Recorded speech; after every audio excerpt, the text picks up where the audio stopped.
Olá, muito boa noite. Está entrando no ar o Equilibre-se, o nosso encontro semanal para discutirmos, debatermos um pouquinho mais sobre saúde e obtermos dicas com especialistas. Obtermos dicas e informações, esclarecimentos importantes para garantir aí o nosso bem-estar. A cada semana, um especialista estará aqui no estúdio conversando com a gente e nesta semana eu tenho a satisfação de receber então a médica reumatologista Arin Oldoni para falar um pouquinho sobre doenças reumatológicas e as complicações na ausência de tratamento. Seja muito bem-vinda ao Equilibre-se, Arin. Boa noite, muito obrigada pelo convite, é um prazer estar aqui. Obrigada.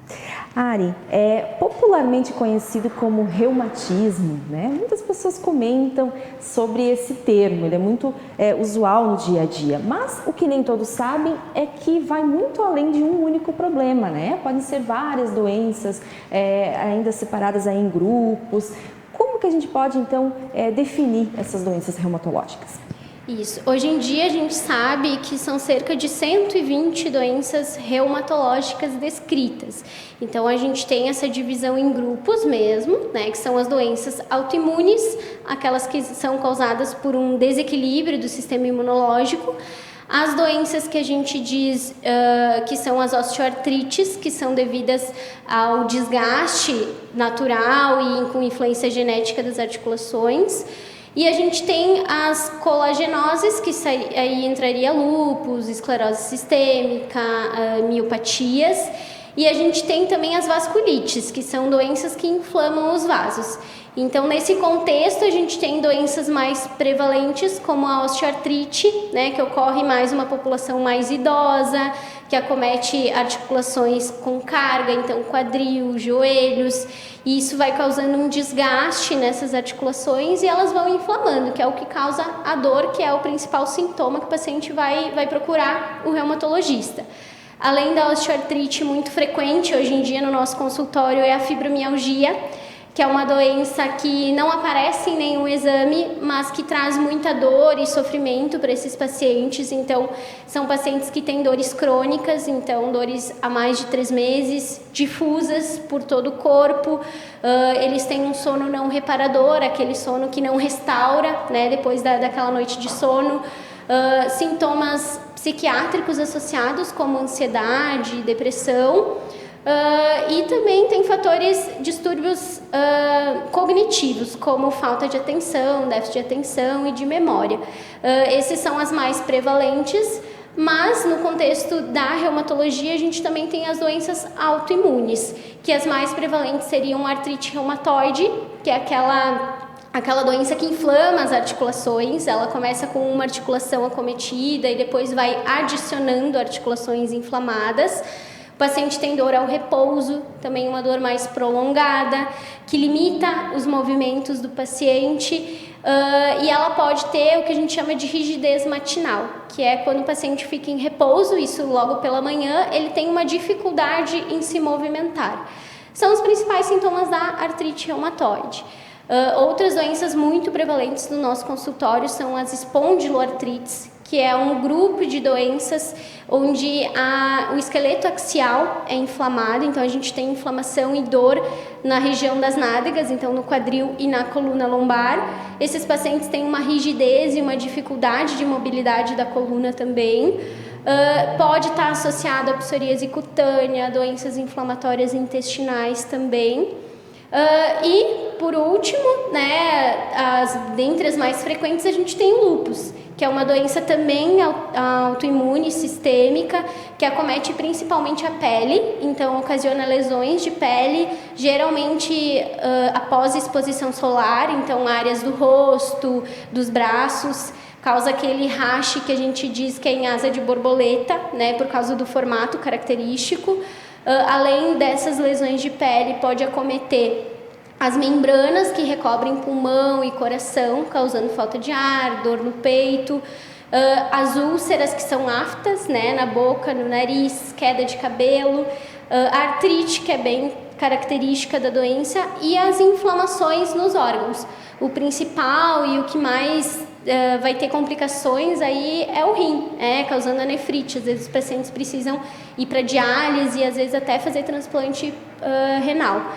Então, são diversos grupos de doenças. Dentre essas são as mais comuns, né? A gente tem outras que são mais raras, mas hoje em dia se fala em reumatismo, porque era o que se dizia antigamente, né? A gente não tinha muito essa divisão, mas hoje em dia a gente já divide bem as doenças nesses grupos. E elas podem atingir pessoas de diferentes faixas etárias. Muitas pessoas às vezes acham que é mais idosos, mas não, né? Como você falou, todas as faixas aí podem ser acometidas. Exatamente. Por exemplo, o lúpus é uma doença que afeta principalmente mulheres em idade fértil, então de 15 a 35 anos. Pode acometer crianças, adolescentes e idosos, mas é mais comum nessa faixa etária. As espondiloartrites, o acometimento é mais em homens antes dos 40 anos de idade, então homens jovens.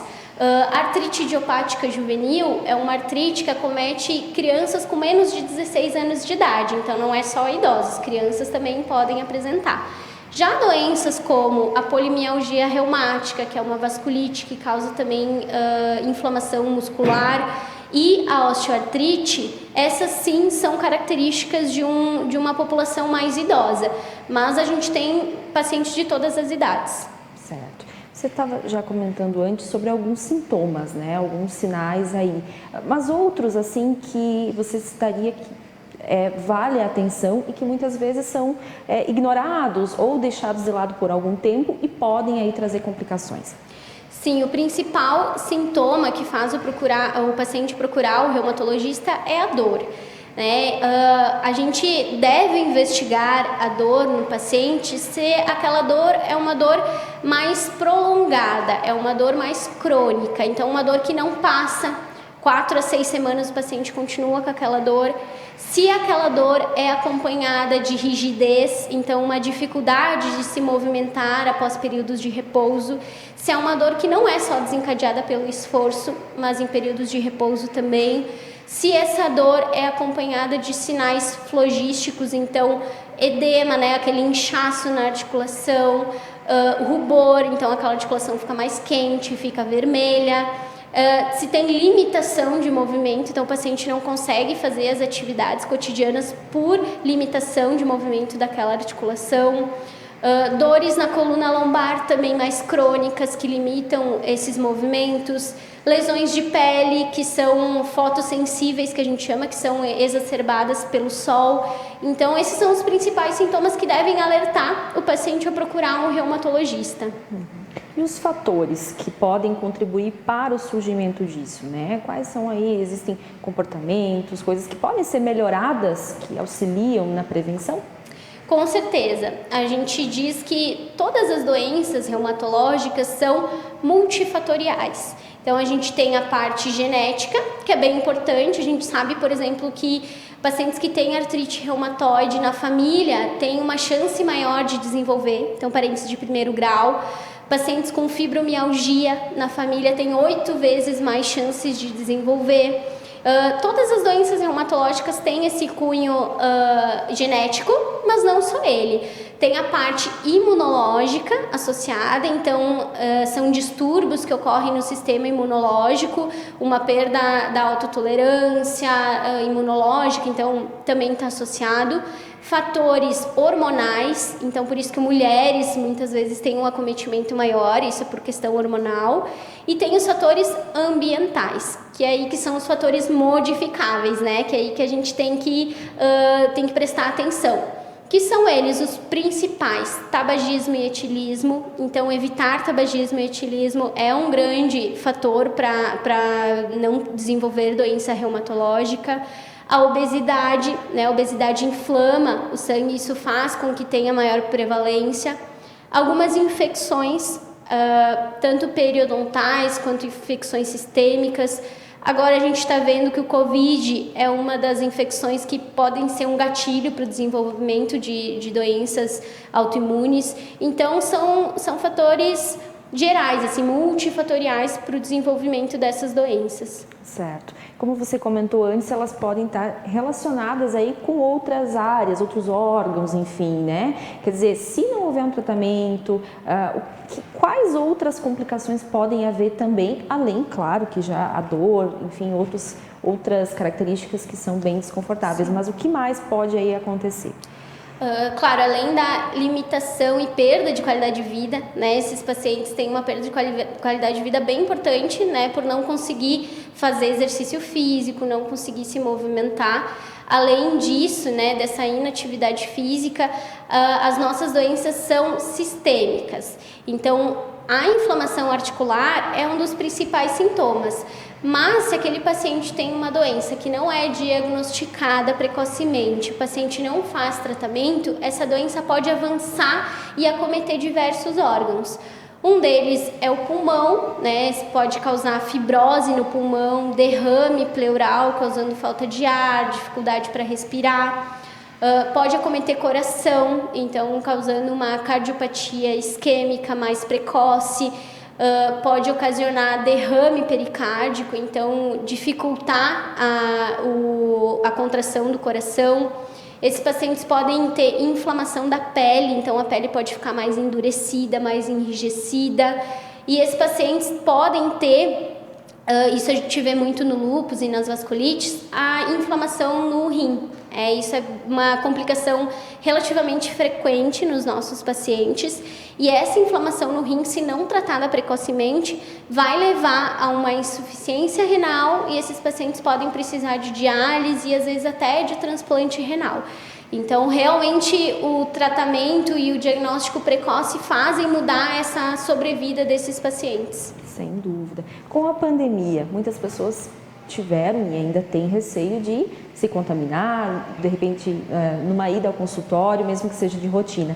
Como que você vê esse cenário aí a médio prazo, longo prazo, considerando que algumas pessoas necessitam manter seus tratamentos e as que ainda não receberam diagnóstico, por sua vez, também, né, merecem uma atenção, né? Quer dizer, como que você observa todo esse cenário? É um cenário bem preocupante, né? A gente fica bem apreensivo, porque, em primeiro lugar, o paciente que tem dor, ele sofre. Então, a nossa preocupação também é ajudar esse paciente que está sofrendo com dor. A gente, hoje em dia, tem muitas medicações para ajudar. Então, a primeira coisa é melhorar a qualidade de vida desses pacientes. E, segundo lugar, muitos dos pacientes que ficaram aí um ano e meio sem consultar, geralmente chegam mais ativos. Então, eles chegam com mais inflamação. Aí, para a gente conseguir controlar essa inflamação, leva mais tempo e também tem mais riscos, né? Então, a própria doença por si, estando desregulada, esse paciente corre mais risco de infecções. Então, a gente tem que ter esse equilíbrio dos dois lados, né? Então, não é só pensar, eu não vou lá porque eu não vou me contaminar, mas também se eu ficar com uma doença que não está bem, o meu organismo tiver com o sistema imunológico desregulado, ele tem mais propensão de pegar doenças e de essas doenças serem mais graves. Então, tem tudo isso, né? E quanto mais a gente espera no tratamento, mais deformidades a gente vai ver a longo prazo. Então, pacientes, por exemplo, com artrite reumatoide que demoram muito no tratamento, eles ficam com deformidades fixas e isso não desaparece apesar do tratamento. E além disso, esses pacientes, por exemplo, que nem eu falei, que inflamam o rim, se a gente não tratar precocemente, ele vai evoluir para uma insuficiência renal, vai evoluir para diálise. Então, a gente tá vendo um cenário bem preocupante, assim, os pacientes têm chegado mais ativos, assim, nos consultórios. Vale o alerta aí para o pessoal, né? E em relação às opções de tratamento, né, Anny, como é que funciona? Teve muita evolução com o passar do tempo? Hoje, quais os destaques? Com certeza, assim, nos últimos 10 a 15 anos, deu um boom, assim, na reumatologia com relação a tratamentos. Antigamente, a gente tinha o corticoide, né, que é o usual e a gente ainda precisa, em alguns casos, utilizar, mas a gente tinha o corticoide, o metotrexate, a leflunomida, a hidroxicloroquina, que são medicamentos imunomoduladores, e ficava ali. Os pacientes que falhavam essas medicações, a gente não tinha muita alternativa, então eles acabavam evoluindo com deformidades e complicações. Hoje em dia, há 10, 15 anos, a gente vem com o uso dos imunobiológicos, que são medicamentos mais específicos para os tratamentos. Então, eles mudaram totalmente o cenário das doenças reumatológicas. Então, os pacientes não têm mais deformidades, conseguem controlar muito melhor o tratamento, as suas doenças. Então, essas medicações mudaram muito o nosso cenário das doenças reumatológicas e realmente mudou muito a qualidade de vida. Então, a gente diz, né, às vezes os colegas ou às vezes até os pacientes dizem, eu tenho uma doença reumatológica, mas eu sei que vai ser assim a vida inteira, vai ser dor e inflamação a vida inteira. Não é bem assim. Hoje em dia a gente tem muitos pacientes, 90% dos pacientes respondem às medicações. E a gente tem toda uma escala de tratamento hoje em dia, né? A gente começa um medicamento, se o paciente não responde, em 3 a 6 meses a gente troca e a gente vai evoluindo no tratamento. Então, isso mudou muito e melhorou muito a qualidade de vida, né? Então, vale a pena tratar e vale a pena ter um acompanhamento regular com um reumatologista. Perfeito. Bom, Ari, quais as outras dicas que você daria em relação a hábitos, enfim, ações diárias aí que podem melhorar a qualidade de vida então dos pacientes, né, que sofrem de alguma dessas doenças, e também o alerta que você daria a todas elas? A gente já comentou bastante, mas assim, o reforço que você daria, principalmente nesse momento difícil de pandemia, mas que as outras doenças também continuam acontecendo e é preciso se cuidar. Primeiro lugar é manter hábitos de vida saudável, né? Cessar tabagismo e etilismo é o principal, vai lá no topo das dicas. Em segundo lugar, seria manter uma alimentação saudável. Hoje em dia a gente sabe que alimentos mais de gordura trans e ultraprocessados são alimentos mais inflamatórios. Então, eles acabam gerando mais inflamação e isso predispõe a doenças inflamatórias. Então, ter uma alimentação mais saudável, hidratar, né, tomar muito líquido, água, beber, né, diversas vezes ao dia.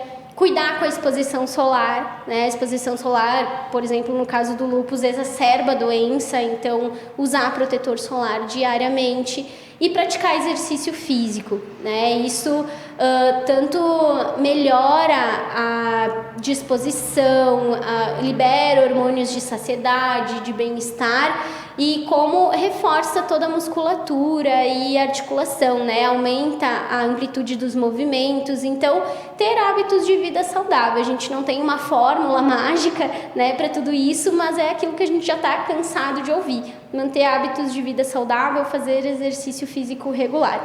Tentar manter um equilíbrio psicológico, né? Eu sei que tá difícil para todo mundo, então ter um sono bom, né? Restaurador, controlar a ansiedade, depressão, se tiver, tratar adequadamente, são todos fatores que perpetuam e pioram a dor e as nossas doenças inflamatórias. Com certeza, são pequenas atitudes que fazem a diferença, né? Com certeza. Muito bem, obrigada. Desde já quero agradecer a sua participação aqui no Equilibre-se e fica o convite aí para um novo retorno.